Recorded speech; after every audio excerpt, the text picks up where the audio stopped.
الله وبركاته.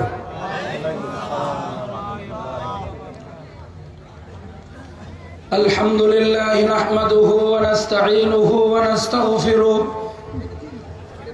ونؤمن به ونتوكل عليه ونعوذ بالله من شرور أنفسنا ومن سيئات أعمالنا.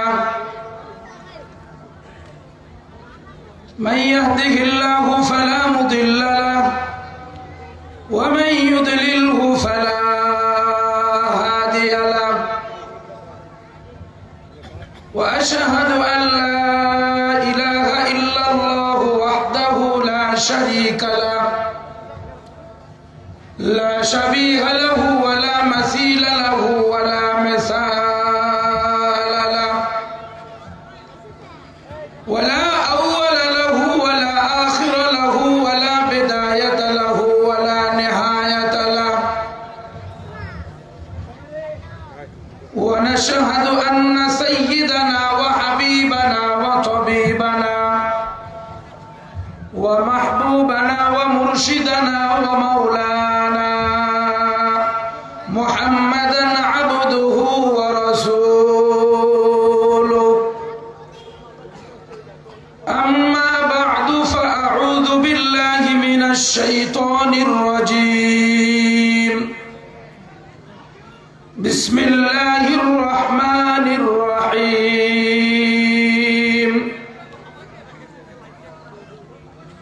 ويل لكل همزة لمزة الذي جمع مالا وعدده يحسب أن ماله أخلده كلا لينبذن في الحطمة وما أدراك ما الحطمة نار الله الموقدة التي تطلع على الأفئدة إنها عليهم مؤصدة في عمد ممددة.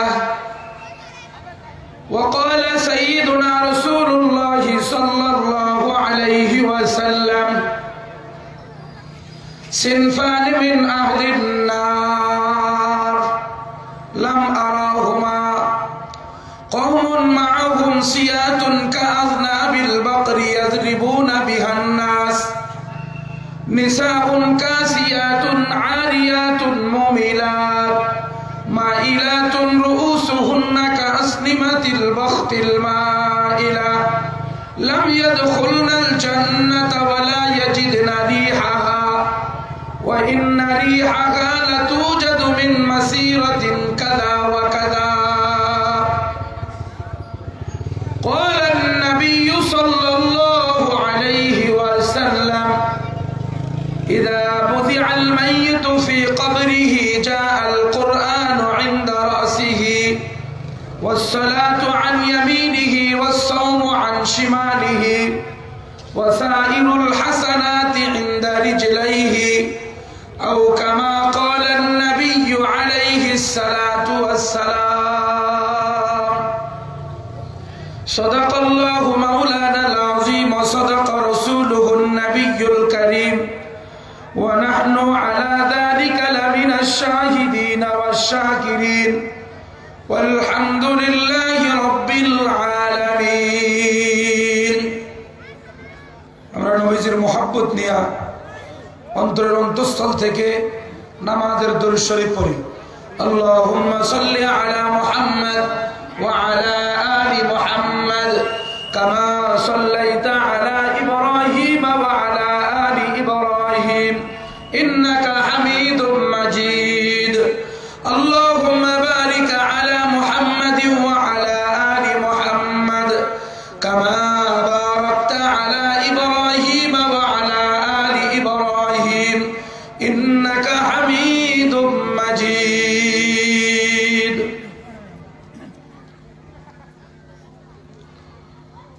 সুন্দরা জলুকাপাড়া মানব কল্যাণ সংগঠনের উদ্যোগে বিশাল তাফসিরুল কোরআনের মাহফিলের অত্যন্ত শ্রদ্ধেভাজন সম্মানিত সভাপতি,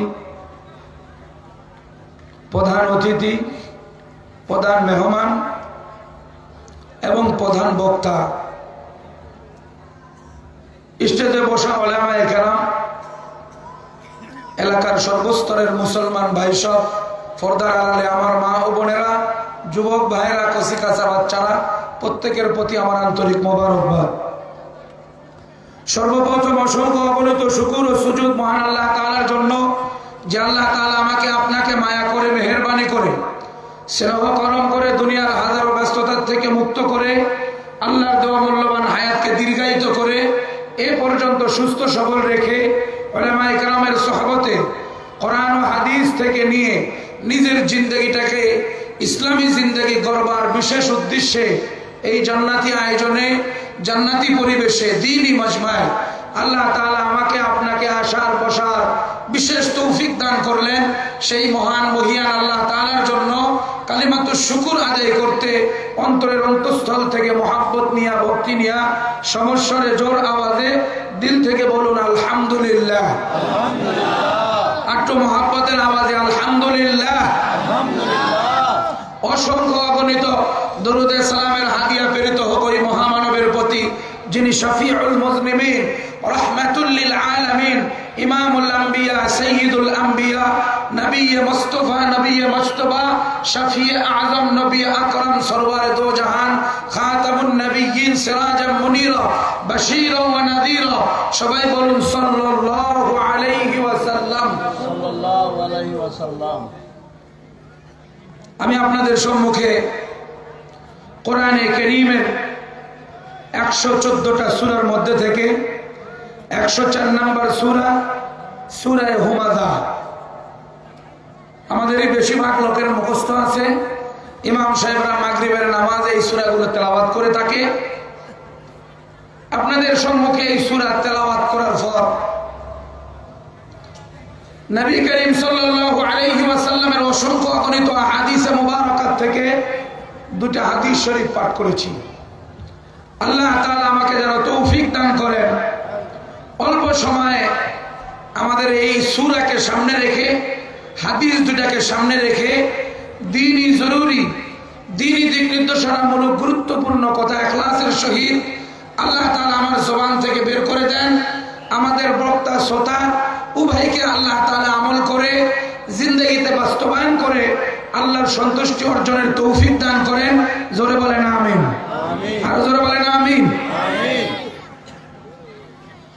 যেহেতু আমাদের পোস্টারে লেখা ৪র্থ বার্ষিকী তাফসিরুল কোরআন মাহফিল, এই বিশেষে হেডলাইনের দিকে লক্ষ্য করে আমি আপনাদের সম্মুখে ছোট্ট একটা সূরা পড়েছি।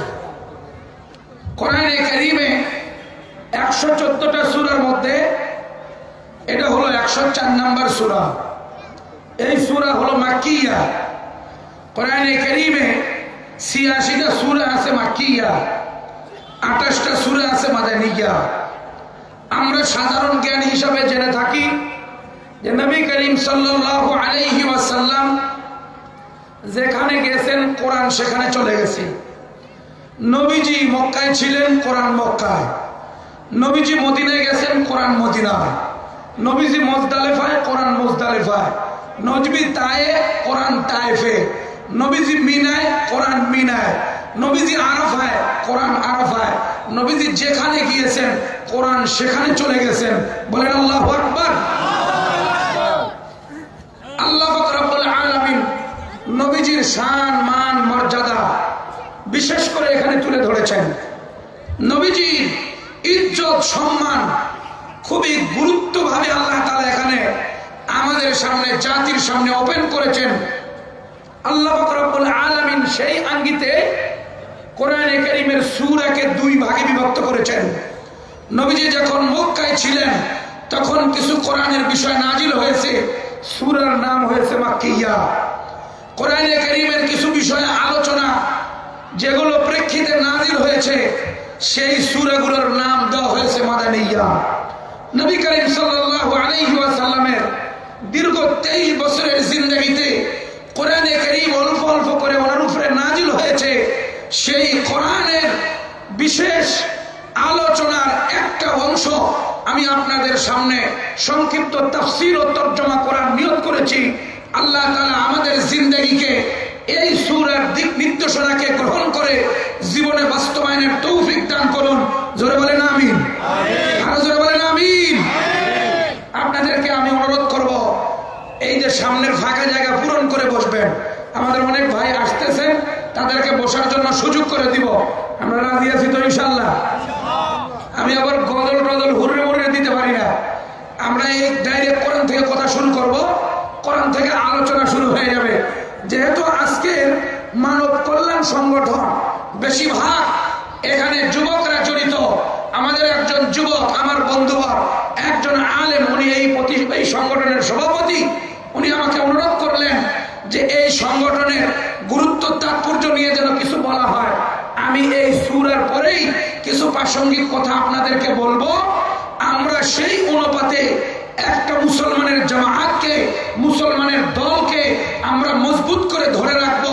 কারণ মুসলমান যখন ঐক্যবদ্ধ থাকে, মুসলমান যখন শৃঙ্খলাবদ্ধ থাকে, মুসলমান যখন জামায়াতের সাথে একত্রতা পোষণ করে থাকে, তখন এই জামায়াতকে কোনো বিধর্মী, কোনো শয়তান, কোনো দুর্নীতিবাদ, কোনো দেশ বিরোধী, কোনো কুলঙ্গার এই জামায়াতকে, ইসলামী ঐক্যবদ্ধতাকে কোন সময়ের জন্য বিভ্রান্তি করার সাহস পায় না।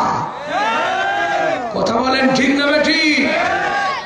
আমাদের ঐক্যের বাহিরে যাওয়ার সুযোগ নাই। একতা, ঐক্যবদ্ধ হওয়া, এটা আমাদের বর্তমান সময়ে খুবই জরুরি। ষড়যন্ত্র একটার পর একটা হচ্ছে।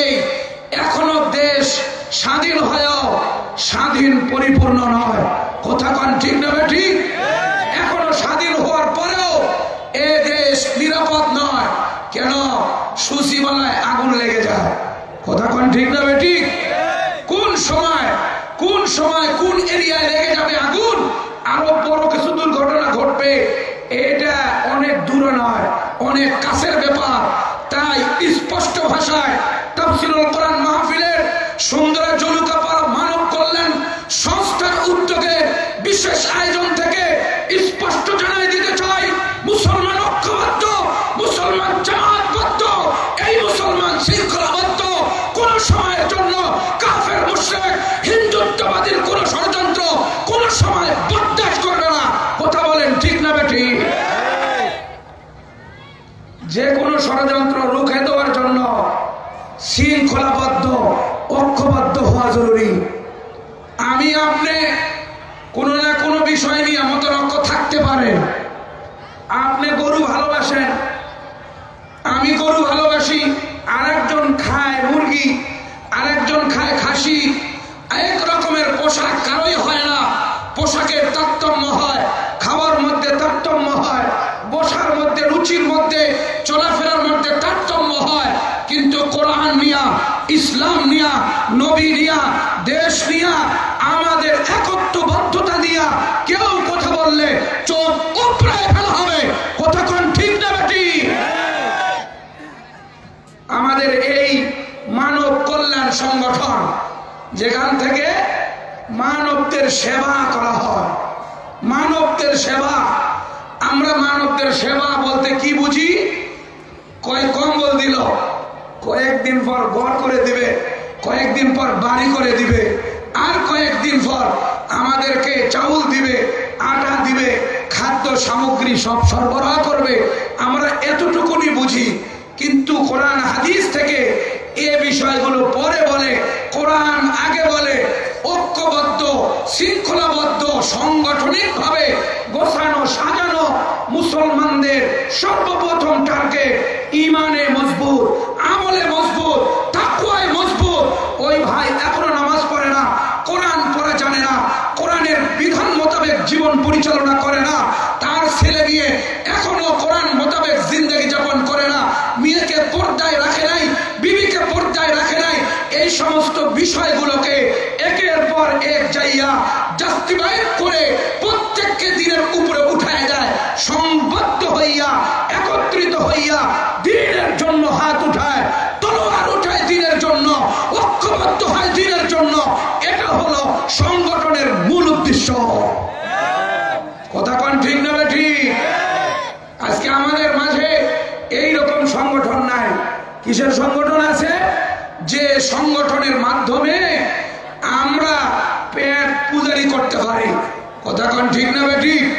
যে সংগঠন দিয়া আমরা ক্ষমতায় যাইতে পারি, যে সংগঠনের মাধ্যমে আমাদের অর্থ হাতায় নেওয়া যায়, বাড়ি বিদেশে করা যায়, বিদেশে টাকার পাচার করা যায়, বিদেশে চিকিৎসা নেওয়া যায়, এ কারণে সংগঠন। ইসলাম তা বলে না।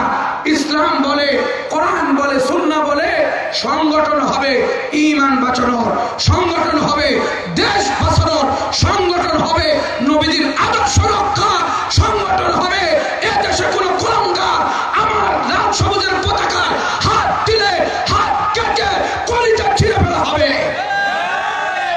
কথা কোন ঠিক না ঠিক? যে ব্যক্তি দেশ রক্ষার্থে আগায় যায় সে ঈমান হেফাজতেও আগায় যায়। কথা বলেন ঠিক না ঠিক? তাই আপনাদের কাছে আমি উদাত্ত আহ্বান জানাবো, এই সংগঠনের একজন সভাপতি আলেমে দ্বীন, উনি আপনাদের মাঝে সুন্নত ছড়াবেন, উনি আপনাদের মাঝে কোরআনের বিধিবিধান ছড়াই দিবেন। সর্বপ্রথম কোন যুবক নামাজিরা কোন এরিয়ায় এখনো বেপরদায় নারী ঘুরে বেড়ায়, কোন এরিয়ায় আমাদের সমাজে কোন লোক এখনো যাকাত দেয় না, হজ ফরজ হওয়ার পরে হজ করে নাই, এই সংগঠন আমাদেরকে দ্বীনি দিক নির্দেশনা দিবে, দ্বীনি মেসেজ দিবে, দ্বীনি আমাদের সর্বমহলে খোঁজ খবর রাখবে। তারপরে দ্বিতীয় ধাপ, কার কম্বলের প্রয়োজন, কার ঘরের প্রয়োজন, কার অর্থের প্রয়োজন, কার বাড়ির প্রয়োজন, প্রত্যেকটাই সে পরিপূর্ণ পৌঁছায় দিবে হকদারের কাছে। কথা বলেন ঠিক না ঠিক? এটাই হবে আমাদের এই সংগঠনের মূল টার্গেট। এই জন্য আমি আপনাদের সম্মুখে কোরআনে কারীমে 104 নম্বর সূরা, সূরা হুমাযা, বলেন কত নম্বর সূরা? 104 নম্বর সূরা। সূরার নাম হলো হুমাযা। এই সূরা হলো মাক্কিয়া, মক্কায় অবতীর্ণ। মাত্র আয়াত সংখ্যা হলো 9টা। আয়াত সংখ্যা কতগুলো? 9টা। 9টা আয়াত, সূরা মাক্কিয়া, নাম হলো হুমাযা। কোরআনে কারীমের 114টা সিরিয়ালের মধ্যে থেকে 104 নম্বর সিরিয়াল। এই সূরায় আল্লাহ পাক রব্বুল আলামিন বিশেষ করে সংঘবদ্ধ থাকা, ঐক্যবদ্ধ থাকা মানুষরা জামায়াতের সহিত থাকবে, একাকার হয়ে থাকবে, কারো মধ্যে মতানক্য করে কোনো কাফেরদের সাথে লিড করবে না, কোনো মুশরিকের সাথে নয়, কোনো হিন্দুত্ববাদীর সাথে নয়, মুসলমান ঐক্যবদ্ধ থাকবে। সে ফর্মুলা আল্লাহ তাআলা বয়ান করতে বিশেষ একটা গুণের কথা তুলে ধরেছেন। এই গুণে যদি কেউ জড়িত হয় তাহলে সে শৃঙ্খলাবদ্ধ থাকতে পারবে না। নাউযুবিল্লাহ।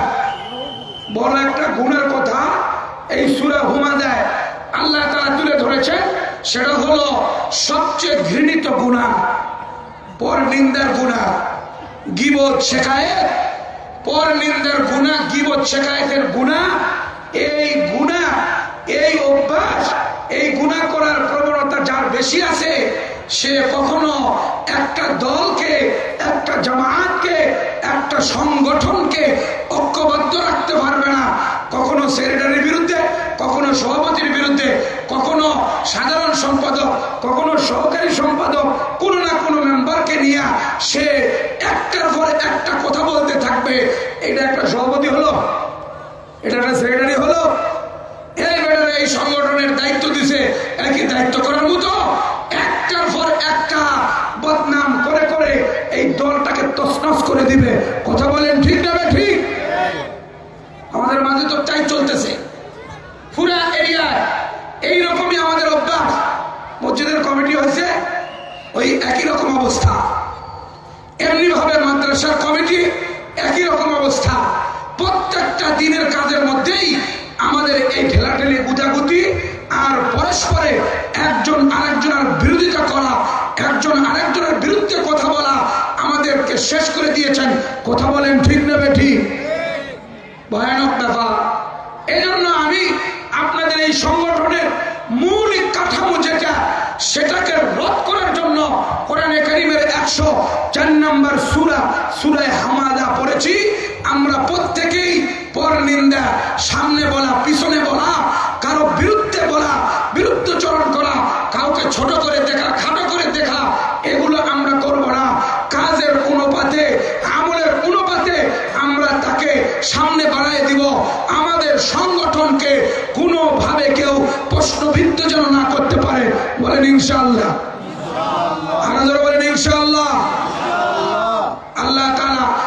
আমাদেরকে কবুল ও মঞ্জুর করেন, বলেন আমিন।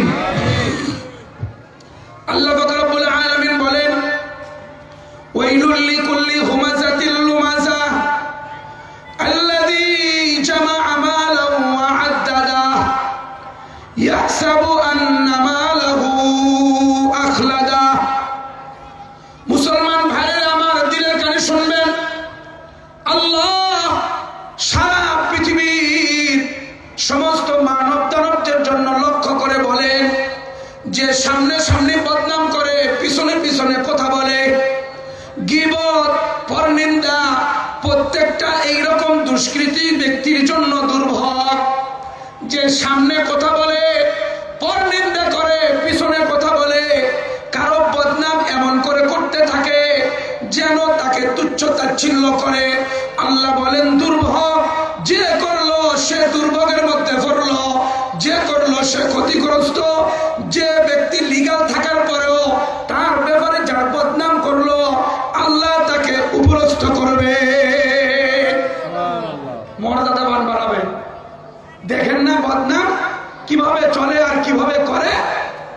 এক পর্যায়ে একটা লোক দায়িত্বশীল, সে দায়িত্বশীলতার আদায়ের মধ্যে কোন রকমের ত্রুটি নাই, কিভাবে কালারিং করা যায়। তখন তাকে এক সময় অর্থের লোভ দেওয়া হয়, তাকে অর্থের লোভ দিয়েও যখন পিছপাও করা যায় না, তখন তার কিছু বদনাম ছড়িয়ে দেওয়া হয়। বদনাম ছড়ানোর পরেও সে তার কাজের মধ্যে অটুট আছে, কোন রকমের ত্রুটি বিচ্ছুতি নাই। তখন তাকে ভিন্নভাবে কিছু কথা শোনানোর ব্যবস্থা করা হয়। এটা আজকের নতুন নয়, সাহাবায়ে কেরামের সমাজ থেকে নিয়ে কোরআন যখন নাযিল হচ্ছিল তখন থেকে নিয়ে এ পর্যন্ত হয়ে আসতেছে। এইরকম যদি চলতেই থাকে তাহলে আমাদের ঈমান, আমল, আমাদের ঐক্যবদ্ধতা একেবারেই নষ্ট হয়ে যাবে। কথা বলেন ঠিক না ঠিক? এটা কোনোদিন ধরে রাখতে পারবেন না, আর ধরে রাখা সম্ভবপর হবে না। এই জন্য আপনাদের কাছে অনুরোধ, আমাদের প্রত্যেকের মাথা নিচু করলে আমরা জানি যে আমি দোষ চর্চা করি কিনা, আমি আরেকজনের বিরুদ্ধচরণ করি কিনা। আমি যখন নীরবে থাকি অবশ্যই আমরা খোঁজ নিয়ে দেখব যে আমাদের কারো বিরুদ্ধে বলা, কারো পরনিন্দা করা, কারো দোষ খুঁজে খুঁজে বের করা, মানুষের সামনে ওপেন করা, এই স্বভাবের আমি কিনা। قال النبي صلى الله عليه وسلم الغيبة أشد من الزنا। নবীজি বলেন গীবত হইল ব্যভিচারীর থেকেও মারাত্মক। হাদিসের ব্যাখ্যায় মুহাদ্দিসিনে কেরাম লিখেছেন, বন্ধু দিলের কানে শুনবেন, আল্লাহর নবীজির হাদিসের ব্যাখ্যায় মুহাদ্দিসিনে কেরাম লেখে এটা গীবত জিনার থেকে মারাত্মক হওয়ার পিছনে কারণ হইল এইটা, যে জিনা করে সে জানে আমি অপরাধ করেছি, বড় অন্যায় করেছি, আল্লাহর দরবারে তওবা করার তৌফিক হয়ে যায়। কিন্তু যে গীবত করে, পরনিন্দা করে, সভাপতির দোষ বয়ান করে, মুসলমানের দোষ বয়ান করে, ঐক্যকে নষ্ট করার ষড়যন্ত্র করে, তারা জানে না আমরা কি করতেছি, অপরাধ করতেছি জানে না। বলে আমি হক কথা বলছি, সত্য কথা বলছি, আমি আমার হক থেকে পিছপা হবে না। এ হলো সবচেয়ে বড় ষড়যন্ত্রকারী, সেই এত বড় গুনার মধ্যে লিপ্ত, তওবা করার নসিব হয় না। বড় বিপদ। সে মনে করে না যে আমার অপরাধ হয়েছে, সে এটাকে বিশ্বাস করতেই চায় না যে আমার বড় একটা অপরাধ হয়ে গেছে। আমি সত্য কথা বলছি, লিগ্যাল কথা বলছি, এই লোক এই জায়গায় থাকার উপযুক্ত না, এই লোক এই জায়গার উপযুক্ত না। ভাই, আপনার কাছে আমার হাত জোর করার অনুরোধ, কেউ যদি কোনো দায়িত্বে না থাকার উপযুক্ত হয় তো শরীয়ত বিরোধী কোনো কার্যক্রমে জড়িত কিনা এটাকে আপনাকে আগে প্রমাণ করতে হবে। প্রমাণ করতে হবে সে কি ওপেন নামাজকে ছেড়ে দিয়েছে, বিবিকে পর্দায় রাখে না, সে ওপেন কোন শরীয়তের কাজ, ওয়াজিব ফরজকে সে বাদ দিয়ে চলাফেরা করতেছে। এইরকম হইলে তাহলে পিছনে কথা কেন? মিটিং হবে, আমরা বসবো, তার ব্যাপারগুলো তুলে ধরবো, তারপরে তাকে আমরা সাময়িক বরখাস্ত করব। কিন্তু আমি কারো পিছনে কথা বলার কোনো সময় অধিকার রাখি না। কথা বলেন ঠিক না ঠিক? সময় রাখি না, কোনো সময় আমার এই অধিকার রাখি না যে আমি কারো দোষ গুণ বর্ণনা করতে যাইয়া আমি সবার কাছে ওপেন করে দিব, এটা আমি অধিকার রাখি না। আজকে ভাই দেখেন, আমাদের এই রকম অভ্যাস থাকার কারণে ইহুদ খ্রিস্টানরা এটাকেই ব্যবহার করায়, কয় লাগা এটাই কর, এটাই শুরু কর, আর শুরু করে দিল গন্ডগোল করে। এই এক পাড়াতে 3টা মসজিদ, কথা কোন ঠিক না ঠিক? একটা ছোট্ট গ্রাম, এই গ্রামে 3টা ঈদগাহ। কিরে ঈদগাহ এত কেড়ে, মসজিদ এত কেড়ে? আচ্ছা ঠিক আছে, মসজিদ যদি এত করতে হয় তো মসজিদ করার পিছনে বয়স্কদের আসা যাওয়ার অসুবিধা, ওই এরিয়ার বাচ্চা এই এরিয়া আসে মক্তব পড়বে, এটা বড় সমস্যা। এরকম কিছু যদি অসুবিধা হয় তাহলে সেই অসুবিধার দরুন আমরা সবাই মিলে বসে ওই জায়গায় একটা মসজিদ করার দরকার, সেটার সিদ্ধান্ত হবে। কিন্তু মুরগিকে কেন্দ্র করে গন্ডগোল হয়, মসজিদ আলাদা, কথা ঠিক না বেটি? আরেকটা সাধারণ ঠুনকা ব্যাপার, ওর ছেলে আমার ছেলে দুইজন মিলে মাঠে ফুটবল খেলতে গেছে, যে গন্ডগোল হয়েছে, কয় হে বেটা মসজিদে থাকলে মুই মসজিদে যাবো না, কথা কোন ঠিক না ঠিক? সাধারণ এক ব্যাপার নিয়ে মসজিদে আলাদা, ঈদগাহ আলাদা, ইমাম আলাদা, এটা কোন ধরনের স্বভাব? এটা কোরআন হাদিসের উপরে তার জ্ঞান কম, ওলামা ইকরামের সাথে তার ওঠা বসা কম। জরুরি যেটা কথা, এ ব্যক্তি আল্লাহর ভয়ে আমলে যত্নবান না, আমলে যত্নবান না হওয়ার কারণে এজন্য জামনে চাইতাম। আল্লাহ পাক রব্বুল আলামিন বলেন, এই যে পরনিন্দা, দোষ চর্চা, গীবত শেখায়তে লিপ্ত থাকে ওই সমস্ত লোকেরা, আল্লাহ বলেন আল্লাযী জামাআ মালান ওয়া আদ্দাদা, ওই সমস্ত লোকেরা যারা মাল জমা করে আর গণনা করে, মাল জমা করে রাখছে আর গণনা করে, এই মালের কারণে কোনো ব্যক্তিকে দাম দিতে চায় না, এই মালের কারণে কাউকে উপরস্থ মর্যাদায় সমাসীন করতে চায় না, এই মালের কারণে কোনো ব্যক্তিকে কোনো পদস্থ সে দেখতে চায় না, এই টাকা গুনতে থাকে, এই টাকা হিসাব করে, কিন্তু গরিবের মাঝে খরচও করে না, কোনো এতিমকেও দেয় না, কোনো অনাথকেও দেয় না, কোনো মসজিদেও দেয় না, মাদ্রাসাও দেয় না, টাকা গুনতে থাকে আর হিসাব করতে থাকে। এই স্বভাবের যারা, তারাই পরনিন্দায় লিপ্ত।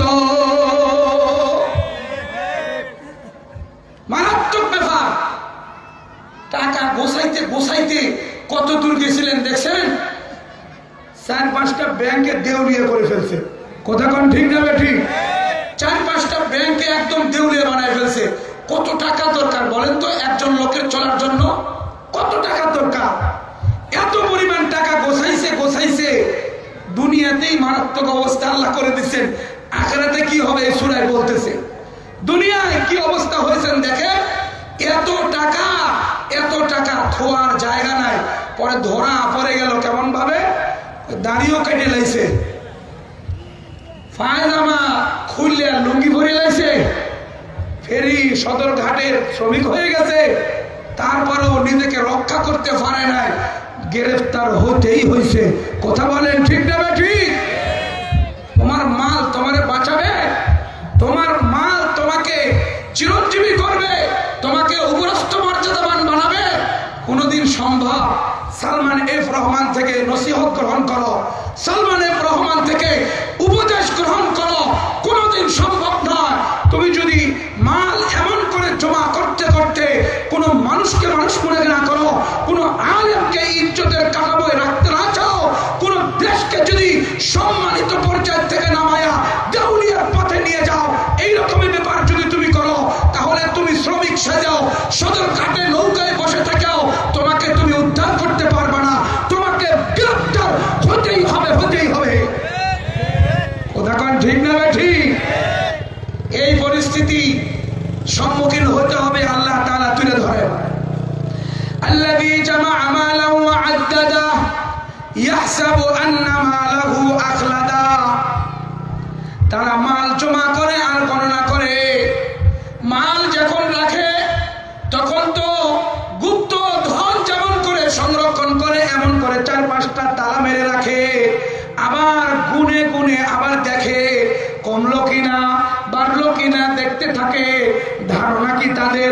আল্লাহ বলেন ইয়াহসাবু আন্না মালাহু আখলাদা, তার ধারণা তার মাল তাকে চিরঞ্জীবী করবে, কিন্তু কখনো নয়, এই মাল তাকে বেইজ্জত করবে, সবচেয়ে বড় দুর্নীতিবাদের আসামি বানাবে। কথা কন, কথা কন, দুর্নীতিবাদের আসামি বানাবে। এই মাল তাকে নিরাপত্তা দিবে না। নিরাপত্তা ওই সময় দিত যদি এই মালটাকে জায়গা মতো খরচ করত। এই মাল লইয়া মানব কল্যাণের সেবায় মানুষের দাঁড়ে দাঁড়ে যাইয়া ঈমান ও তাকওয়ার দাওয়াত দিয়া মানুষের অভাব মোচন করার সেবায় নিয়োজিত হইত। এই মাল তাকে জান্নাত দেখাইতো। কথা বলেন ঠিক না বেঠি? এই মাল তাকে জান্নাত দেখাইতো। কিন্তু এই মাল সমাজ কল্যাণের কাজে, মানব কল্যাণের কাজে লাগায় নাই। আরেকটা মারাত্মক অবস্থা, হেডলাইন আছে কিন্তু ভিতরে কাজ নাই। সমাজ কল্যাণের হেডলাইন আছে, মানব সেবার হেডলাইন আছে, দরিদ্রতা বিমোচনের হেডলাইন আছে, কিন্তু ভিতরে মানুষের রক্ত চুষে। কথা কন, আছে না নাই? আছে না নাই? জোরে বলেন। নাম দিয়েছে হেডলাইনে মানব সেবা, মানুষের অভাব দূর করা হয়, কোন দরিদ্রতা এরিয়ায় রাখা হবে না। দরিদ্র বিমোচন, ক্ষুদ্র ঋণ, মাইক্রো ক্রেডিট আপনাদেরকে দিয়া আমরা দরিদ্র বিমোচন করব। তুমি মিথ্যাবাদী, তুমি বানাবার, তুমি চোচাক, তুমি বাটপার, এছাড়া আর কিছুই নয়। দরিদ্রতা বিমোচন করতে চাইলে আল্লাহর দেওয়া পবিত্র বিধান যাকাত কায়েম করা ছাড়া কোন এরিয়া থেকে কোন দিন দরিদ্রতা দূর হবে না। কথা বলেন ঠিক না বেঠি? যাকাত এটাকে বাস্তবায়ন না করে এটার আলোচনা, পর্যালোচনা, মানুষের মাঝে কিভাবে আমল হবে, এই কথাগুলো না বলে কি কয়? কয় আমরা মাইক্রো ক্রেডিট, ক্ষুদ্র ঋণ দিয়া আমরা আপনার দরিদ্রতা বিমোচন করব। কোনোদিন সম্ভব নয়। সুদী কারবারে কখনো দরিদ্রতা বিমোচন হয় না। সুদী কারবারে কোনো সময়ের জন্য মানব সেবা হয় না। সুদী কারবার চালু থাকলে কোনোদিন মানুষের অভাব যাবে না। মানুষের উপরে অভিশাপ, লানত, গজব একটার পর একটা আসতেই থাকবে। কথা বলেন ঠিক না বেটি?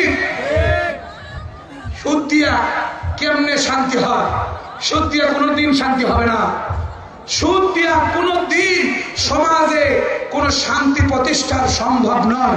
যারা সুদী কারবারে জড়িত, সুদী কারবারের সেবায় জড়িত, সুদী কারবারের সংগঠনের সাথে জড়িত, তাদের উপরে ফেরেশতাদের লানত, আল্লাহর লানত, নবীদের লানত, মুত্তাকিদের লানত, সমস্ত ঈমানদারের লানত, সমস্ত মাখলুকাতের লানত। জোরে বলেন ঠিক না বেঠিক?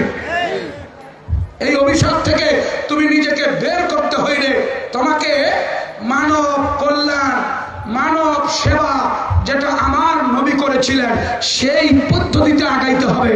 নবী করিম সাল্লাল্লাহু আলাইহি ওয়াসাল্লামের মানব কল্যাণ, মানব সেবার কাজ কেমনে করেছিলেন আমি বুখারী শরীফের 3 নম্বর হাদিস থেকে আপনাদেরকে দলিল দেই। নবী করিম সাল্লাল্লাহু আলাইহি ওয়াসাল্লাম ওহী আসার সূচনা যখন শুরু হলো, নবীজি সাল্লাল্লাহু আলাইহি ওয়াসাল্লামের অবস্থা, শরীরের অবস্থা ভালো নয়। যখনই জিবরাইল আমিনের সাথে সাক্ষাৎ হয় শরীরে জ্বর এসে যায়। ইমাম বুখারী শুরুতেই কিভাবে ওহীর সূচনা হইল বিস্তারিত আলোচনা করেছেন। ও বন্ধু, দিলের কানে শুনবেন। আল্লাহর নবী এক পর্যায়ে হীরা গুহায় ওই জায়গায় অবস্থান করতেছিলেন। চলে আসলেন জিবরাইল আমিন। আসার পরে বিরাট বড় আকৃতি, পুরা মহাশূন্য ভর্তি হয়ে গেছে। চেয়ার নিয়ে বসা এমন একজন লোকের আকৃতি দেখে উনি ভয়ে ঘাবড়ে গেলেন। চলে গেলেন খাদিজার কাছে, যা বললেন ইয়া খাদিজা জাম্বিলুনি জাম্বিলুনি, আমাকে কম্বল পেঁচিয়ে দাও, কম্বল পেঁচিয়ে দাও। কম্বল যখন পেঁচিয়ে দিল, কিছুক্ষণ পর ওনার শরীরের একটু ভয় আর আতঙ্ক দূর হইল। হযরতে খাদিজা রাদিয়াল্লাহু তাআলা আনহা বলেন, যেহেতু আমার স্বামী অনেক জ্বর, অনেক আক্রান্ত, কোন ভূতে দেখেছে, জিনে ধরেছে, এমন কোন সমস্যা হয়েছে, ওই সময়কার চিকিৎসা ছিল কবিরাজের কাছে যাইতো। বর্তমান আমরা সাধ্য মোতাবেক চলে যাই মেডিকেলে, চলে যাই জিহাদ ফাউন্ডেশনে, চলে যাই সদর হাসপাতালে যে চিকিৎসার জন্য। কথা কোন ঠিক না ঠিক? ওই সময় এমনই নিয়ম ছিল যে চলে গেছে একজন বিজ্ঞ কবিরাদের কাছে, ওরাকা বিন নাওফেল নিয়ে গেছে, নিয়ে যা বলতেছে, ও চাচার বেটা দেখো তো আমার এই লোকটার কি সমস্যা। মাথার থেকে নিয়ে পা পর্যন্ত 3 বার করে দৃষ্টি বুলেছে, এখন বুঝে এসে গেছে অবস্থাটা কি। এক পর্যায়ে মুসকে হাসি দিছে, দিয়ে খাদিজাকে বলে, খাদিজা অন্য কোনো সমস্যা নাই, হাদার নামুসুল্লাযী আনজালা আলা মূসা, মূসা আলাইহিস সালামের উপরে যে বিশেষ আল্লাহর পক্ষ থেকে বার্তাবাহক আসতো, সেই বার্তাবাহক ওনার কাছে আসতেছিল। 2-1 দিনের মধ্যে ধারাবাহিকতা শুরু হবে। আমি বুঝে ফেলেছি ইনি হলেন খাতামুন নবিয়্যিন, ইনি রাহমাতুল লিল আলামিন, ইনি সাইয়্যিদুল আম্বিয়া, ইনি হলেন ইমামুল আম্বিয়া। আমি যদি ওই পর্যন্ত হায়াত পাই তো আনসুরুকা নাসরান মুআজ্জালা, আমি ওই সময় পর্যন্ত থাকলে সবচেয়ে মারাত্মক, সবচেয়ে বেশি আমি সহযোগিতা করব না। কোন সময়? নবীজি বললেন কোন সময়?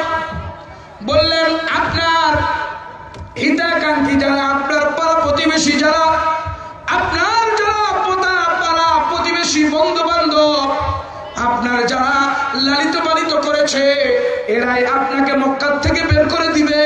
ওরাকা বিন নাওফেল বলার সাথে সাথে নবীজি বলেন, আওয়া মুখরিজিয়াহুম, তারা আমাকে বের করে দিবে। বলেন হ্যাঁ অবশ্যই আপনাকে বের করে দিবে, কিন্তু আমি মনে হয় না ও পর্যন্ত বাঁচতে থাকবো। এক পর্যায়ে খাদিজা রাদিয়াল্লাহু তাআলা ছুটে উঠলেন, তোমার কাছে নিয়ে আসছি চিকিৎসা করতে, তুমি আদে বাদে গল্প শুরু করছো, ভুতুরি গল্প কই ফাইলা? এ হয়েছে সে হয়েছে, মুসা আলাইহিস সালামের কাছে আসছিল, এনার কাছে আসতেছে, এগুলো ভুতুরি গল্প পাও কই? বাদ দাও, চিকিৎসা তুমি করতে পারবে না। রাগ করে ওখান থেকে নবীজিকে সরায়া বাড়িতে নিয়ে গেছে। নবীজি সাল্লাল্লাহু আলাইহি ওয়াসাল্লাম রেস্ট করতেছেন।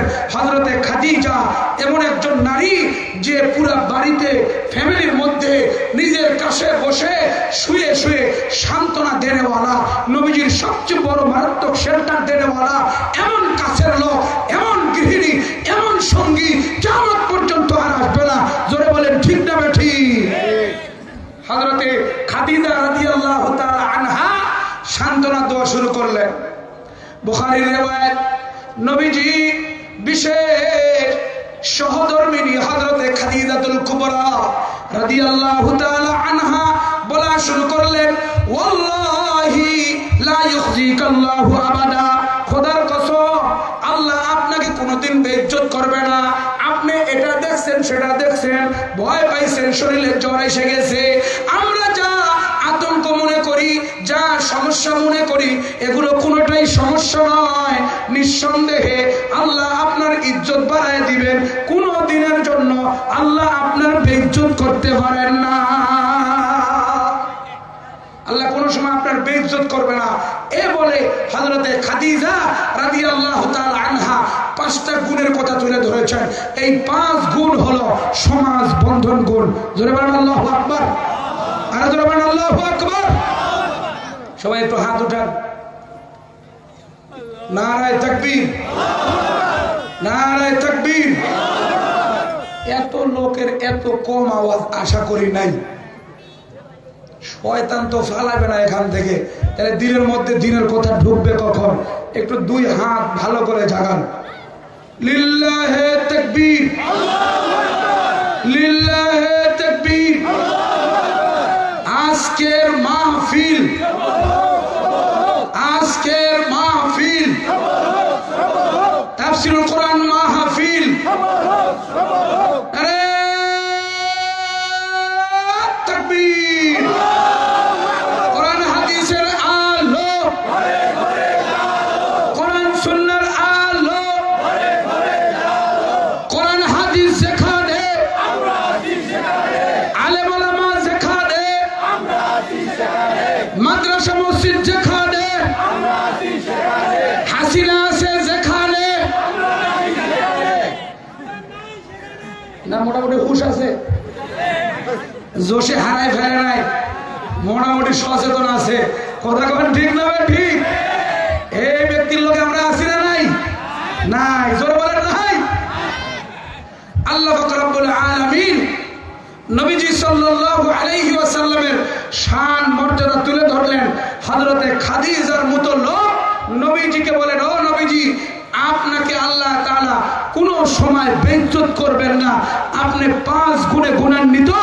এটা সমাজ বন্ধন গুণ, এটা মানব কল্যাণের গুণ, এটা হলো মানব সেবায় নিয়োজিত প্রাণ একজন ব্যক্তির গুণ আপনার মধ্যে রয়েছে। এই গুণে গুণান্বিত যারা কোনো সময়ের জন্য আল্লাহ তাদেরকে বেইজ্জত করবেন না। আল্লাহু আকবার। সমাজ বন্ধনের গুণ। আমি এই মানব কল্যাণ সংগঠনের সভাপতি মহোদয়, সেক্রেটারি, অন্যান্য সমস্ত মেম্বারদেরকে এই গুণে গুণান্বিত হওয়ার জন্য আমি নবীজির হাদিস থেকে উদাত্ত আহ্বান জানাবো। হযরতে খাদিজা রাদিয়াল্লাহু তাআলা আনহা বলেন, ওয়াল্লাহি লা ইউখজিকাল্লাহু আবাদা। ও রাসূল, আল্লাহ আপনাকে কোনো সময় বেইজ্জত করবেন না। ইন্নাকা লা তাসিলুর রাহমা। আপনার বড় গুণ, আপনি আত্মীয়তা বন্ধন ঠিক রাখেন। মক্কার যুগে বড় মুশকিল ছিল, যে গরিব হইতো তার সাথে কেউ সম্পর্ক রাখতো না, অথচ তার ভাই, অথচ তার চাচা। কিন্তু সে যদি গরিব হয়ে যায় সম্পর্ক রাখে না, সে যদি রাখাল হয়ে যায় কোনো রকমের পরিচয় দেয় না, যদি সে নিম্নমানের পেশায় জড়িত হয় তার সাথে কোনো সম্পর্ক রাখে না। আমার নবীজি মক্কার সমস্ত দাঁড়ে দাঁড়ে ঘুরে ঘুরে এই উঁচা নিচাকে কম বেশকে পুরো সমান করে দিলেন। আমার নবীজি আত্মীয়তা ঠিক রাখলেন। এটা যদি চাচা হয়, চাচা বাপের মতো সম্মান। এটা যদি মামা হয় তাহলে মার মতো সম্মান। এটা যদি খালা হয় মার মতো সম্মান। এমন করে উঁচা নিচা সবকে বন্ধ করে দিয়া আমার নবীজি আত্মীয়তা বন্ধতে অটুট একজন ব্যক্তি। প্রত্যেককে বুঝাইলেন আত্মীয়তার বন্ধনের মতো সম্পর্ক আর কিছুই নাই। ও মুসলমান, আমার নবীর এই চরিত্র এত বড় চরিত্র, পুরা মক্কা জুড়ে সম্মান এমন ভাবে ছড়িয়ে পড়লো। আমার নবীজি একজন বয়োজ্যেষ্ঠ বৃদ্ধ, কেউ চিনে না তাকে, যখন সামনে আসলো হযরতে আনাস বিন মালিক বলেন, নবীজি গায়ের থেকে চাদর খুলে সামনে এমন করে বিছায় দিল। নবীজি চাদর খুলে বিছায় দিল। এই বয়োজ্যেষ্ঠ মহিলা আসলো, সুন্দর করে গল্প করলো, আত্তাহিয়াতুল সূরাতে নত হয়ে তার সামনে বসলো।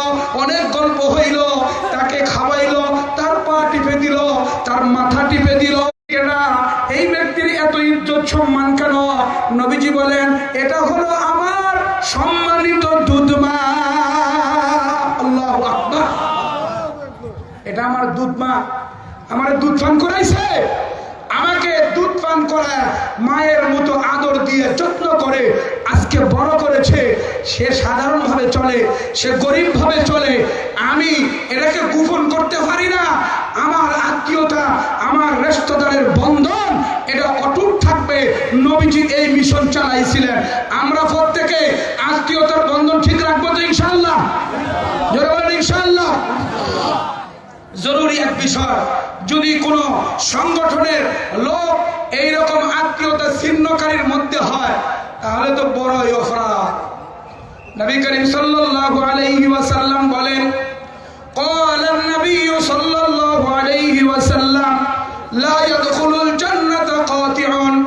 আত্মীয়তা ছিন্নকারী এই ব্যক্তি জান্নাতে যাবে না। অনেক বড় অপরাধ।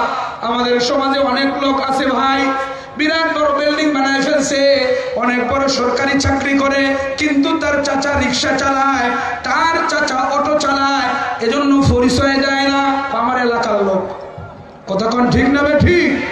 সবচেয়ে বড় বদমাইশ, সবচেয়ে বড় শয়তান। এর চাইতে আর মনে হয় শয়তান কোনো দিকে নাই। আমাদের এই বিষয়টা খুব খেয়াল রাখার দরকার যে আত্মীয়তা বন্ধন এটা হলো সবচেয়ে বড় এক মজবুত গুণ। এই গুণ আপনার অর্জন করতে হবে। নবীজি হাদিসে বলেছেন, যে ব্যক্তি আত্মীয়তার সাথে সম্পর্ক ঠিক রাখে আল্লাহ তার হায়াত বাড়ায় দেন। জোরে বলেন আল্লাহু আকবার। আল্লাহ তার হায়াত বাড়ায় দিবেন। কেন হায়াত বাড়ায় দিবেন?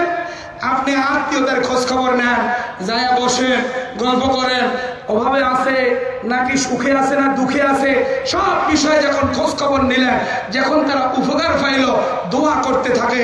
মানুষের দোয়া সবচেয়ে বড় হাতিয়ার, এটা আল্লাহর কাছে কবুল হয়ে যায়। উপকার যখন পায়, দোয়া চলতে থাকে, এটা সবচেয়ে বড় হাতিয়ার। এই হাতিয়ারে আল্লাহ তাআলা তার হায়াত বাড়ায় দেন। জোরে বলেন আমিন। আমাদের এই সংগঠন নবীজির এই 5 গুণ, সমাজ বন্ধনের 5 গুণ, এই 5 গুণে পুরা যত্নবান হবে। সর্বপ্রথম কাজ ইমানের দাওয়াত দিবে, তাকওয়ার দাওয়াত দিবে, ইসলামের দাওয়াত দিবে। তাকে পরিপূর্ণভাবে গান বাজনা, বেফরদা, বেল্লাফোনা, সব ধরনের নাফরমানির থেকে আগে তাকে বাঁচায় নেবে। সে আগে এই গ্লাসটাকে আগে পরিষ্কার করবে, তারপরে পানি ঢালবে। কি কথা ঠিক না ঠিক?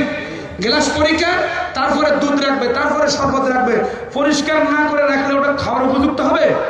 হবে না। আগে ইসলামের দাওয়াত, আগে ইমানের দাওয়াত, আগে নবীজির আদর্শ ঢুকাবে। এই কাজ সর্বপ্রথম করবে। তারপর এর অভাব আছে কিনা, এর কোনো সমস্যা আছে কিনা, এর পড়ালেখায় কোনো ত্রুটি আছে কিনা, শীতকালীন কোনো সমস্যায় পড়ে কিনা, গরমের মৌসুমে, শীতের মৌসুমে, ঝড় বৃষ্টি হইলে, এইভাবে প্রত্যেকটা বিষয়কে সবাই পরামর্শ করে আল্লাহকে হাজির নাজির করে নবীজির দিক নির্দেশনা মোতাবেক এই সেবায় নিয়োজিত হবে। আমরা প্রত্যেকে রাজি আছি? হাত উঠান, রাজি আছি?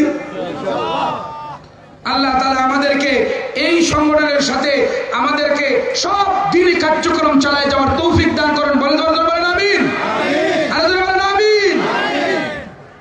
এই সংগঠন থেকে কম্বল দেওয়া হলো। এখন আপনাকে যদি বলা হয় যে ভাই কম্বল দেন, আমার তো অত টাকা নেই, কিভাবে দেবো? অত টাকা আমার কাছে আছে, মুই কম্বল কিনতে পারো না। কি কথা ঠিক না ঠিক? কম্বল তো আমারই কেনার টাকা নাই, কেমনে আমি দিব? সংগঠনে বড় সুযোগ।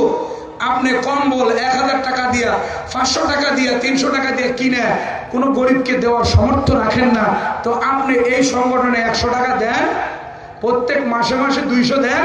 এই টাকাটা জমা হইতে হইতে যেমন এলাকার কোন রকমের কোন সমস্যা দেখা দিবে, মানব সেবার জন্য, মানব কল্যাণের জন্য এই সংগঠন আগায় যাবে। সে যেন আপনার অর্থ নিয়ে গেল মানে আপনিও আগায় গেলেন। কথা বলেন ঠিক না ঠিক? আপনিও তো আগায় গেলেন, আপনিও সামনের দিকে গেলেন। এই 100 টাকা, এই 50 টাকা গছতে গছতে গছতে গছতে এক সময় বড় হবে। কেশিয়ার, ওলামায়ে কেরাম, দিনদার দ্বারা এর হেফাজত করবে। একটা এরিয়ায় আপনারা যদি উদ্যোগ নেন যে কোনো লোক কোনো সুদের টাকা নিবে না, কোনো লোন নিবে না, এরা ব্যবসা বাণিজ্য করবে, বিভিন্ন রকমের হালাল কার্যক্রম চলবে, আমাদের সমাজ থেকে আমরা চালাই নিব, এই সংগঠন থেকে চালাই নিব, তাহলে সুদি কারবার বন্ধ হইতে বাধ্য হবে। কথা বলেন ঠিক না ঠিক? এটা সুদের গুনাহ কত জানেন? সুদের 70টা স্তর গুনাহ। নবীজি হাদিসে বলেন সুদের গুনার 70টা স্তর। আর রিবা 70 জুজআ, 70টা অংশ গুনাহ। আইসারুহা, একদম নিম্ন গুনাহ যেটা, সেটা কি? আইয়ান কি হার রাজুল উম্মাহ, সে ব্যক্তি নাউজুবিল্লাহ নাউজুবিল্লাহ নাউজুবিল্লাহ মার সাথে জিনা করলো। বলেন নাউজুবিল্লাহ। এটা হলো 70% 70 পর্যায়ে 70 স্তরের গুনার মধ্যে নিম্ন স্তর হলো তার মায়ের সাথে সে জিনা করলো। এটাই যদি নিম্ন হয়, মুখে নেওয়া যায় না, কানে শোনা যায় না, এত বড় নির্লজ্জ কথা, সেই রকম গুনাহ হলো। এটা হলো নিম্নের স্তর। আর বড় বড় গুলো কত ভয়ঙ্কর। কি কথা ঠিক না ঠিক? আর বড় বড় গুলো কত ভয়ঙ্কর। আল্লাহ তাআলা কোরআনে বলেছেন, আল্লাযীনা ইয়াকুলুনার রিবা লা ইয়াকুমুনা ইল্লা কামা ইয়াকুমুল্লাযী ইয়াতাকাব্বাতুহু আশ-শাইতানু মিনাল মাস, যালিকা বিআন্নাহুম ক্বালু ইন্নামাল বাই'উ মিসলুর রিবা ওয়া আহাল্লাল্লাহুল বাই'a ওয়া হাররামার রিবা। আল্লাহ পাক রব্বুল আলামিন বলেন, যারা সুদি কারবার করে, সুদ খায়, সুদ দেয়, সুদের সাক্ষী থাকে, সুদের লেখালেখি করে, সুদের জন্য সহযোগিতা করে, এই সমস্ত কাজের সাথে যারা জড়িত, আল্লাহ তাআলা বলেন কিয়ামতের দিন আমি তাদেরকে যেমন ভূতে ধরলে পাগলা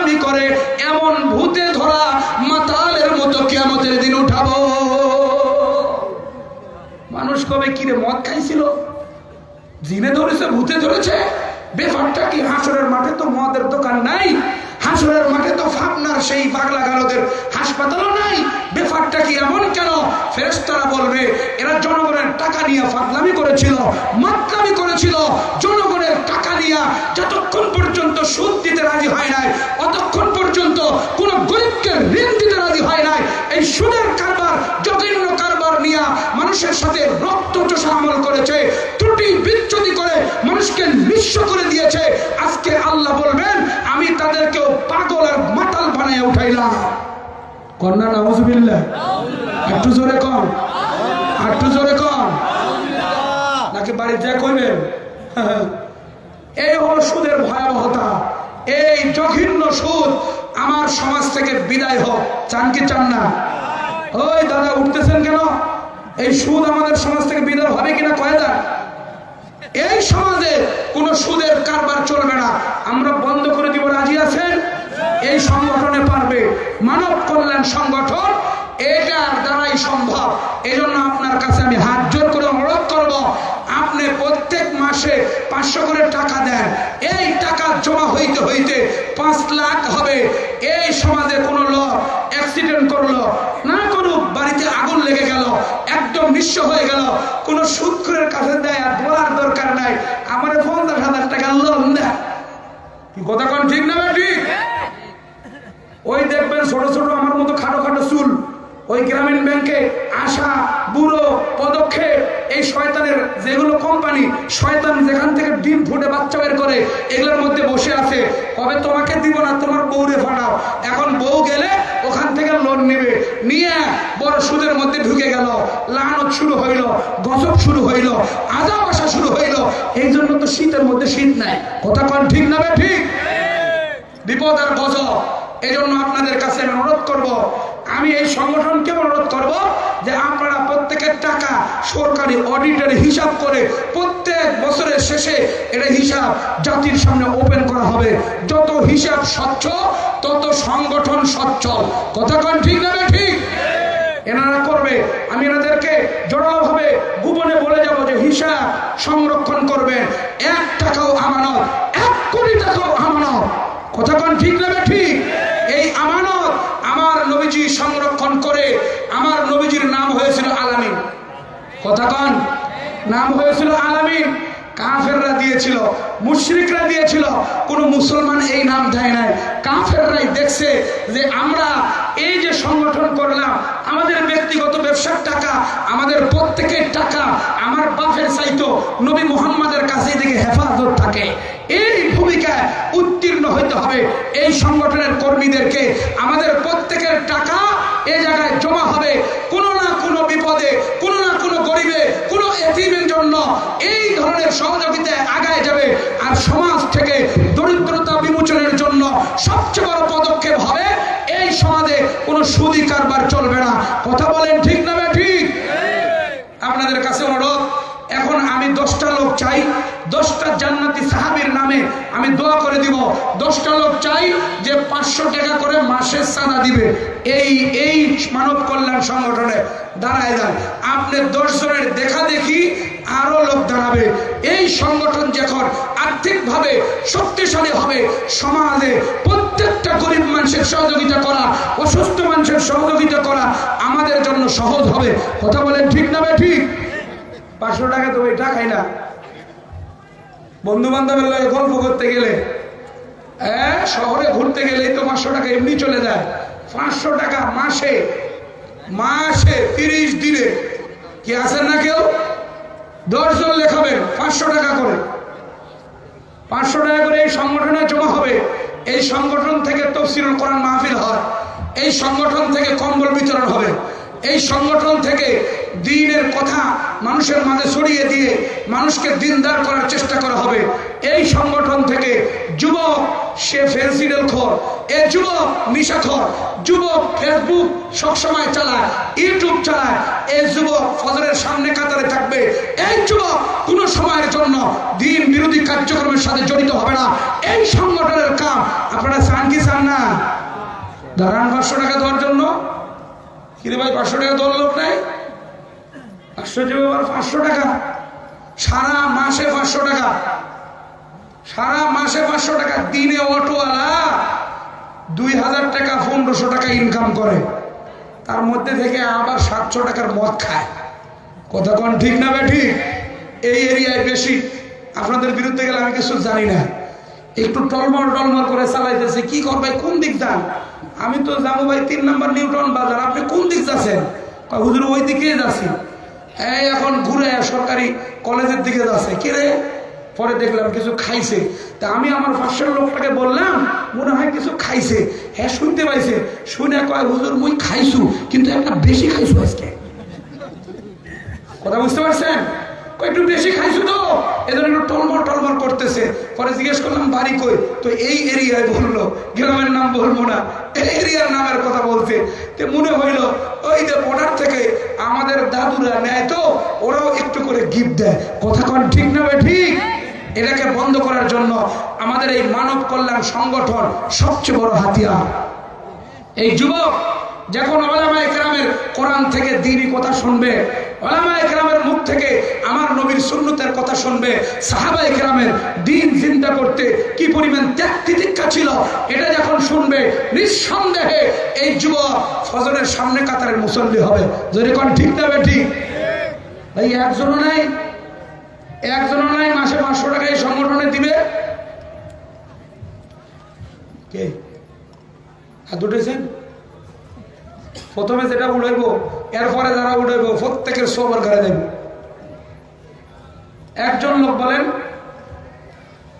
একজন লোক বলেন মাসে 500 টাকা এই সংগঠনে জমা করবেন, গরিবদের জন্য, মানব সেবার জন্য, দ্বীনি কাজের জন্য। আপনারা বললেন রাজি আছি, কিন্তু 500 টাকা বের হচ্ছে না। এখানে তো অনেক লাখপতি আছে, কোটিপতিও আছে। কি কথা ঠিক না ভাই ঠিক? কোটিপতিও আছে, 500 টাকা তো অনেক কম। এই বাজারে 500 টাকা কিছুই না। চাউলের দাম অনেক বেশি, যদিও পেঁয়াজ একটু নামছে, আলু একটু নামছে, কিন্তু রসুন গছে মুই জাগাতে আসু, এখনো তাড়াতাড়ি নামবো না। আদা অনেক নেমে গেছে, কিন্তু নামে নাই চিনি। কথা কোন ঠিক না ঠিক? এটা তো নামে নাই। আরো বহুত কিছুর দাম অনেক বেশি। এই জন্য ভাই 500 টাকা কিছুই না। এটা নিয়ে ব্যাগ নিয়ে বাজারে গেলে অর্ধেকও ভরবে না। কি কথা ঠিক না ঠিক? 500 টাকা, 500 টাকা দিতে রাজি নাই কেউ।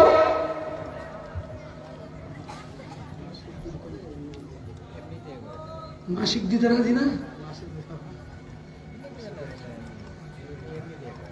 আশ্চর্য হয়ে গেলাম, এতগুলো লোকের মধ্যে একজন মাসিক 500 টাকা দিবে না। আমরা দোয়া শুরু করি নাকি? হ্যাঁ, প্রতি মাসে দিলে বছরে 5000 টাকা।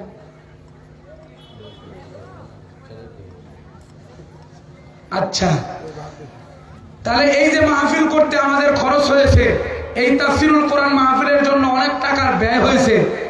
এই যে সুন্দর আজকে জান্নাতি একটা পরিবেশ হলো, আমার কথা কিন্তু এখনো বাকি আছে, আমি শেষ করি নাই। সুন্দর পরিবেশ হইল, জান্নাতি একটা বিশেষ আয়োজন হলো, আমরা এসে কিছু দ্বীনি কথাবার্তা শুনলাম, উপকৃত হলাম।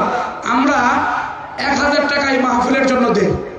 এরকম 10 জন লোক দাঁড়ান, 1000 টাকা এই মাহফিলের জন্য দিলাম, এই খরচের জন্য দিলাম, বাস এই সংগঠনকে দিলাম 1000 টাকা। 1000 টাকা। ভাই কে আছেন? 1000 টাকা। মোকাররম হাজী সাহেব, আপনার নাম? সভাপতি সাহেবের থেকে তো 1000 টাকা মই নিব না, এটা তো চলবে না এত কম টাকা। হ্যাঁ, সভাপতি সাহেব আগে দিয়েছেন না? এটা আপনার জান্নাতে একটু পদ উপরে উঠানোর জন্য অসুবিধা। আল্লাহু আকবার। আল্লাহ তাআলা সভাপতি সাহেবকে কবুল করেন, বলেন আমিন। আল্লাহ তাআলা যে উদ্দেশ্যে সভাপতি সাহেব সহযোগিতা করলেন, ওনার মনের নেক মাকসাদকে আল্লাহ তাআলা পূর্ণ করে দেন। জোরে বলেন আমিন। আরো আমাদের এখানে প্রধান অতিথি আছেন আবু বকর সিদ্দিক সাহেব, উনি দিয়ে গেছেন, আলহামদুলিল্লাহ। আল্লাহ তাআলা ভাইজানের দানকে কবুল ও মঞ্জুর করেন। জোরে বলেন আমিন। আর জোরে বলেন আমিন। কিরে ভাই দিবেন না, আমিনও বলবেন না? জোরে বলেন আমিন। আল্লাহ তাআলা দ্বীনের জন্য, দ্বীনের খেদমত করার জন্য, কোরআনের জন্য, মানব সেবার জন্য আল্লাহ তাআলা ভাইজানকে কবুল করেন। জোরে বলেন আমিন। ভাই আরো যারা আছেন নাম বলেন, আরো যারা আছেন নাম বলেন। সবুদেরটা পরে ভাত খাওয়ার সময় ধরবে। ভাত খাওয়া দিয়েছেন? ভাত খাওয়া দিয়েছেন? হ্যাঁ, তখন ধরবো ইনশাআল্লাহ। পরে রাজি হয়েছে তো ইনশাআল্লাহ। আপনার এই যে প্রধান অতিথির সাথে মিল করবেন নাকি? দেখেন একসাথে জানা দিলে ইনশাআল্লাহ।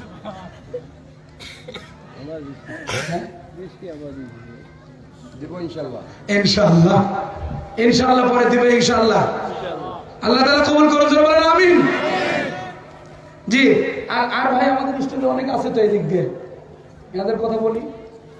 আপনার কথা 2000 লেগে না এখনই নগদই হয়ে যাবে। ডাইন পাশের থেকে শুরু করে সুন্নত তো ডাইন দিক থেকে কোন ইনশাআল্লাহ আমরা দোয়া করে দিই। এই সবাই মিলে একটা আমিন হোক না? কি চাওয়া আজকে চাওয়া হলে একটু আমিন সবাই মিলে। আপনারা আমিন করতে রাজি আছেন? বলবেন তো ইনশাআল্লাহ? আমিন বলতে রাজি আছে? হ্যাঁ কর না। কত? 2000? 2000 লেখেন। আমি কি আলহাজ মকবুল হাজিরারে তাকবীর। ভাইজানের দানকে আল্লাহ তাআলা কবুল ও মঞ্জুর করেন, উলামায়ে কেরামের বন্ধু হিসেবে কবুল ও মঞ্জুর করেন। ও মালিক, হায়াতে তৈয়বা বাড়ায় দেন, আল্লাহ জানে মালে বরকত দান করেন। এই দ্বীনি সংগঠনের জন্য সহযোগিতা করেছে আল্লাহ, ওনার হায়াতে জিন্দেগিতে আল্লাহ বরকত দিয়ে ভর্তি করে দেন। জোরে বলেন আমিন। আর কে আছেন এদিকে? আর কে আছে বলেন? দিয়েছেন কত? শুনি কত দিয়েছেন?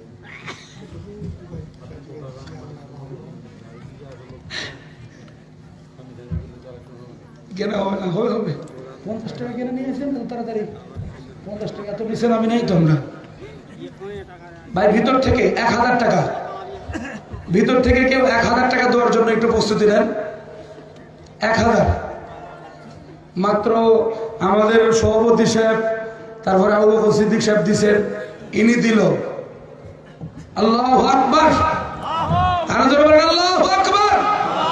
ভাইজানের নাম কি? জামাল উদ্দিন ভাইকে আল্লাহ তাআলা কবুল ও মঞ্জুর করেন। 1000 টাকা আমাদের এই বিশেষ সংঘ, সবচেয়ে বড় সংগঠন, মানব সংগঠনের জন্য দান করলো। এই তাফসিরুল কোরআন মাহফিলের জন্য আল্লাহ ভাইজানের দানে বরকত দান করেন, হায়াতে বরকত দান করেন। যে নিয়তে দান করেছে মাওলা দানকে কবুল ও মঞ্জুর করেন। ইয়া আল্লাহ, তার পিতামাতা কবরে যেয়ে থাকলে তাকে আপনি জান্নাতি করেন। জোরে বলেন আমিন। জি ভাই, এই সাইড থেকে আরেকজন আছে কিনা বলেন? এই সাইড থেকে আসছে, এই সাইড ডান সাইড থেকে।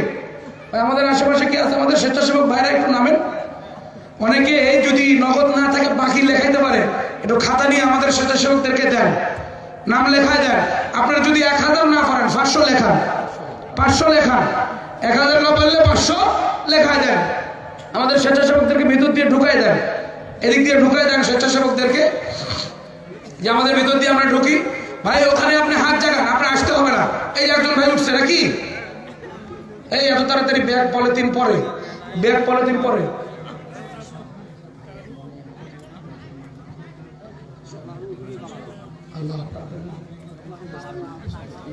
নারে তাকবীর। আল্লাহ এই সংগঠনের একজন সদস্য হাফেজ সাহেব আপনার কোরআনে কারীমকে জিনার মধ্যে রাখছে। আল্লাহ তার বাপ মায়ের জন্য 1000 টাকা, সামনে তার সন্তান আসতেছে তার জন্য 1000। আল্লাহ এই সন্তানকে দ্বীনের মুজাহিদ বানায় দিয়েন। আল্লাহ সমস্ত বালা মুসিবতকে দূর করে আল্লাহ হায়াতে জিন্দেগিটা সবচেয়ে বড় সম্মান ও মর্যাদাওয়ালা দ্বীনি আলেম ও হাক্কানি রব্বানি বানায় দিয়েন। জোরে কোন আমিন। আরো জোরে বলেন আমিন। নূর মোহাম্মদ রহমান ভাইয়ের দানকে কবুল ও মঞ্জুর করেন, জানে মালে বরকত ধরেন। আরেকজন হলো নূর মোহাম্মদ, এই ভাইয়ের দানকে আল্লাহ তাআলা কবুল করেন, জানে মালে বরকত দান করেন। ইয়া আল্লাহ, যে সমস্ত ভাইরা কোরআনের মহব্বতে, আপনার মহব্বতে, রাসূলের মহব্বতে টাকা নিয়ে আসতেছে, আল্লাহ তাদের মালের মধ্যে বরকত দান করেন, হায়াতে বরকত দান করেন। আল্লাহ প্রত্যেকের দানকে কবুল ও মঞ্জুর করেন। জোরে বলেন আমিন। আরেকজন ভাই 500 টাকা কি? আব্দুল সালাম ভাই 500 টাকা দানকে কবুল ও মঞ্জুর করেন। যে নিয়তে দান করেছে আল্লাহ দানকে কবুল ও মঞ্জুর করেন। জোরে বলেন আমিন। আরেকজন ভাই 400 টাকা। আল্লাহ তার দানকে কবুল ও মঞ্জুর করেন, হায়াতে বরকত দান করেন, যে উদ্দেশ্যে দান করেছে আল্লাহ তার মাকসাদকে পূর্ণ করে দেন। জোরে বলেন আমিন। আসেন ভাই সামনের দিকে, এদিকে আরো আছেন, আসেন নিয়ে আসেন, যা আছে আপনারা এখন দিয়ে দেন। এটা হলো সুবর্ণ সুযোগ দোয়া পাওয়ার জন্য। এতগুলো লোক একসাথে আপনার বারাকার জন্য আমিন বলবে, সুন্দর জীবনের জন্য আমিন বলবে, আল্লাহর মাগফিরাতের জন্য আমিন বলবে। এতগুলো আমিন একসাথে পাবেন না। আসেন এই সময়ে দেন, এই সময় দিলে পরে আল্লাহ রাব্বুল আলামিনের রহমতে জোশ মেরে আপনার জিন্দেগিকে বরকতময় করে দিবে। জোরে বলেন আমিন। ভাই আসেন, ওই ভিতর থেকে আসেন। আমাদের স্বেচ্ছাসেবকদেরকে খাতা নিয়ে কলম নিয়ে ভিতরে ঢুকাই দেন না। এখন যদি না দিতে পারে পরে দিবে। নাম লিখে দেন, নাম লিখে দেন। যে আরেকজন ভাই আসতেছে আমাদের স্বেচ্ছাসেবকের, যে 100 টাকা ভাই যারা দানকে আল্লাহ তাআলা কবুল ও মঞ্জুর করেন। 3 জন 500 করে দিয়েছে। কি কি নাম? রুনু ভাই 500। হ্যাঁ রুনু। আচ্ছা কাউসার বাবু 500, মুক্তার আলী 500। আল্লাহ তাআলা এনাদের দানকে কবুল ও মঞ্জুর করেন। মেয়েদের ওখানে আমাদের স্বেচ্ছাসেবকের লোক পাঠিয়ে দেন, মহিলার প্যান্ডেলে পাঠিয়ে দেন। ওনারা আরো বেশি দানের দিক দিয়ে আগায়, সংখ্যাও বেশি, ওনারা অনেক বেশি ওখানে বসছে। দেখেন ওনাদের ওইখানে দানের ইয়াটাও বেশি। এটা কি? মুক্তার আলী আবার 500 টাকা। আল্লাহ তাআলা ভাইজানের দানকে কবুল ও মঞ্জুর করেন। মনে জি আমরা এখন যারা স্বেচ্ছাসেবক আছি আমরা একটু ব্যাগ ছেড়ে দিব। আমরা যেভাবে আসি প্রত্যেকে আপন জায়গা থেকেই আমাদের পকেটে যা আছে ইনশাআল্লাহ দিব, ইনশাআল্লাহ কেউ মাহরুম হবে না। আমাদের ব্যাগগুলো ছেড়ে দেন, ব্যাগগুলো ছেড়ে দেন, সামনের দিকে যান। ওই যে যারা দাঁড়ায় আছে ভাই একটু ভিতরে ঢুকেন, ভিতরে ঢুকেন, ভিতরে ঢুকেন আর ব্যাগ ছেড়ে দেন।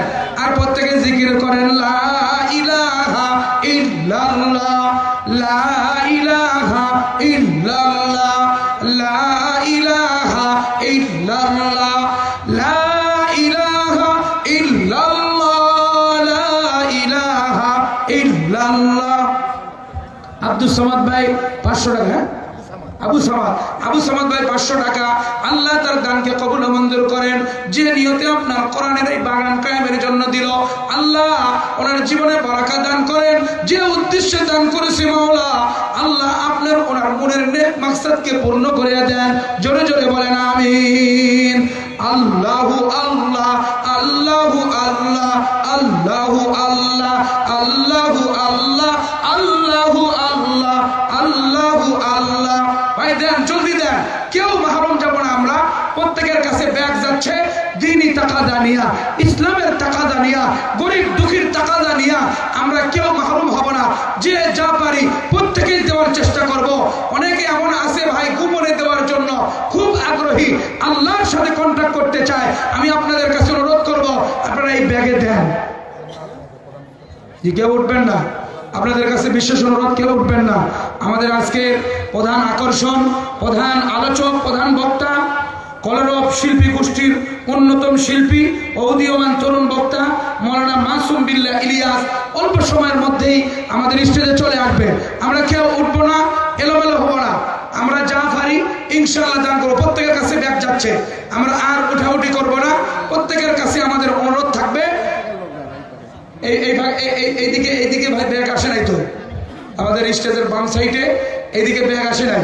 স্বেচ্ছাসেবক মা বোনেরা আপনাদের কাছে অনুরোধ, আপনাদের কাছে ব্যাগ গেছে।